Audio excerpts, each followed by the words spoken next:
The first bilateral meeting of Biden's presidency just took place yesterday.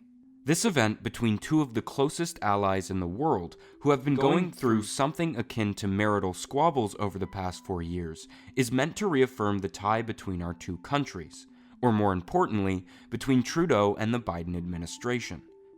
It's no secret that Trudeau and Trump did not get along, so this deliberate push for closer interpersonal ties may be an attempt to rekindle the Obama-era bromance that Trudeau once had.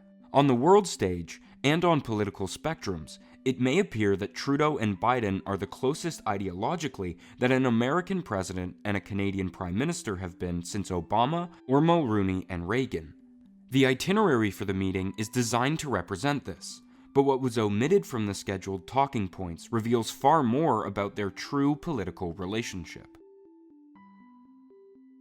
These signals that Trudeau and Biden were trying to appear much closer than previous administrations on a personal level began almost immediately after Election Day. Canadian Prime Minister Justin Trudeau was the first world leader to contact Joe Biden and congratulate him after he was declared the winner of the election. And Trudeau was Biden's first phone call with a world leader after his inauguration. Canadian officials and Canada's Liberal government were optimistic that Biden would bring about a period of greater personal cooperation. But we were all dealt with a reminder during Biden's first day in office when he canceled the Keystone XL pipeline project that both Trudeau and Trump had agreed upon. It was a sign that cross-border friction won't evaporate just because Trudeau now has a friend in the White House. The meeting that occurred on Tuesday was the first bilateral meeting Biden has taken as President of the United States. That has tremendous significance. It harkens back to presidents that made a point of visiting Canada first, and opposes Trump's decision to never have visited Canada apart from a G7 summit. The itinerary for state meetings such as these are meticulously planned by diplomats, close advisors, and strategists, leaving very little room for error. The docket for the discussion between the two heads of government laid out 6 priority ideas, including beating back the pandemic, rebuilding the economy on both sides of the border, and plans for high-level climate ministerial meetings to align efforts to reach net zero emissions by 2050. These are no doubt progressive and important issues where Biden and Trudeau see eye to eye, but it leaves out any issue where they don't.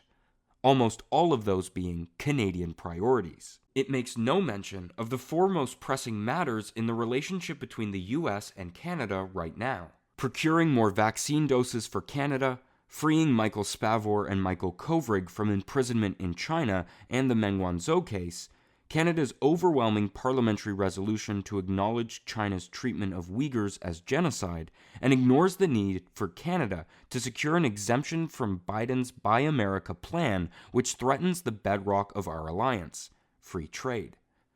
Although Biden addressed the detainment of the 2 Michaels, his delivery was certainly lacking luster or promise of any concrete action. Let me reiterate our support for the release of the detained in China 2 Canadians, Michael Spavor and Michael Kovrig. Human beings. And although he reiterated our unity against Xi Jinping's authoritarian government, he made no mention of the parliamentary assertion that what is occurring in China is genocide. Trudeau's very obvious attempt to forge a closer relationship with Biden has reminded many of why bromances with presidents can often be a very slippery slope for Canadian PMs. The desire to play nice, remain amicable, and avoid confrontation with the United States means, in this instance, that Canada did not advocate for itself in almost any way.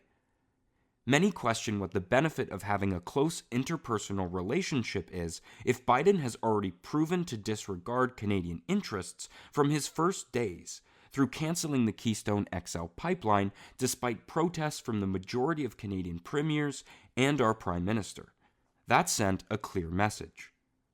This doesn't mean that nothing of significance was discussed. Other areas of focus included improving social diversity and inclusion and a stated commitment to slowing the rise of income inequality. But even items such as expanding cooperation on continental defense by modernizing NORAD, the North American Aerospace Defense Command, and restoring commitments to global institutions like NATO and the WTO are less of a conversation on further cooperation and more of a statement by the United States to make it clear that Canada has not been contributing enough. Another omittance was the fact that Canada's border with the United States has been closed longer than anyone thought it would be, and travel between the two nations is down by 95%. Throughout the meeting, Trudeau made it obvious that he was much happier with this administration than the last, taking shots at Trump for his environmental policy and expressing his happiness with Biden's approach to climate change. And Trudeau did succeed in sending a message of unity with the U.S. Listen to Biden's words here.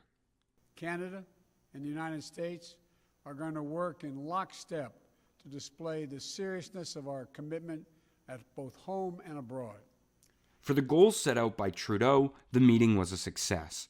But whether this approach will help Canada in the long run or make Canada's position as the junior partner in the U.S.-Canadian relationship painfully obvious remains to be seen. To many commentators, Biden's rhetoric of Bring America Back and Buy American are worrying signs for Canada's future.